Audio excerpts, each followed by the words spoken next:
Happy Bhogi అండి అందరికీ. మీరు ఎలా జరుపుకున్నారు పండుగని? ఈరోజైతే నేను పొంగల్ చేశానండి. చాలా సింపుల్ ప్రాసెస్, చాలా టేస్టీగా ఉంది, చాలా బాగుంది. పిల్లలైతే కొంచెం కూడా వదిలిపెట్టకుండా తినేశారు. మా ఆయన కూడా చాలా మెచ్చుకున్నారు, చాలా బాగుందని. మీరు కూడా ఒకసారి ట్రై చేసి ఎలా ఉందో చెప్పండి నాకు. ఒక కప్పు బియ్యం అయితే తీసుకున్నానండి. దానికి ఒక హాఫ్ కప్ అయితే పెసరపప్పు తీసుకున్నాను. రెండింటిని కడిగేసి కుక్కర్లో పెట్టేశాను. 4 విజిల్స్ రాగానే అయితే ఆఫ్ చేసేసేయండి. కుక్కర్ ఇలా మూత పెట్టుకున్నాక తగినంత వాటర్ అయితే వేసుకోండి. 4 విజిల్స్ అంటే కొంచెం మెత్తగా ఉడుకుతుంది. బాగా ఉడికిపోయినాక తీసైతే పక్కన పెట్టేసేయండి. తర్వాత ఒక పాన్ తీసుకుని దాంట్లో తగినంత అయితే నెయ్యి వేసుకోండి.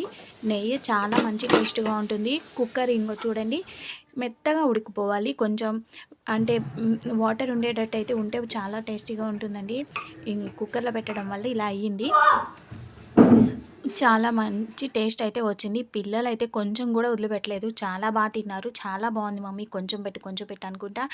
ఇలా నెయ్యి వేడెక్కినాక జీడిపప్పులైతే కొద్దిగా ఎక్కువే తీసుకోండి. చాలా టేస్టీగా ఉంటుంది జీడిపప్పులు వేయడం వల్ల. రెడ్ కలర్ వచ్చే వరకు ఫ్రై చేసుకోండి. ఫ్రై చేసుకున్న జీడిపప్పులు తీసుకుని పొంగల్లో కలిపేసిన తర్వాత పక్కన పెట్టేసేయండి. తర్వాత ఎండుమిర్చి, కరివేపాకు, మిరియాల పౌడర్ తీసుకున్నాను. మీ దగ్గర మిరియాలు ఉంటే మిరియాలు కొద్దిగా చక్కా కింద దంచుకుని అయితే వేసుకోండి. ఇలా తర్వాత కొద్దిగా ఇంగువ అయితే వేసుకున్నానండి, ఎక్కువ వేసుకోలేదు. చాలా టేస్ట్ బాగుంటుందని. తర్వాత మొత్తం ఇలా తీసుకుని పొంగల్లో కలిపేసుకోవడమే. చూడండి ఎంత టేస్టీగా ఉంటుందో, ఎంత కలర్ఫుల్గా ఉందో, చాలా బాగుంటుంది పొంగల్ అయితే.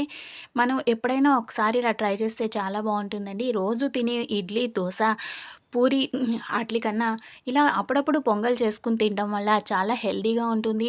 పిల్లలు కూడా చాలా ఇష్టంగా తింటారు. ఎప్పుడైనా ఒకసారి ఇట్లా చేస్తే.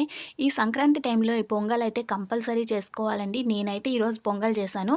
మీరు కూడా ఒకసారి ట్రై చేసి మీ అభిప్రాయాలని ఎలా ఉందనేది కామెంట్ చేయండి. పొంగల్ ఒకసారి చేసి టేస్ట్ చూసి ఎట్లా ఉందో నాకు చెప్పండి. Please like and subscribe my channel.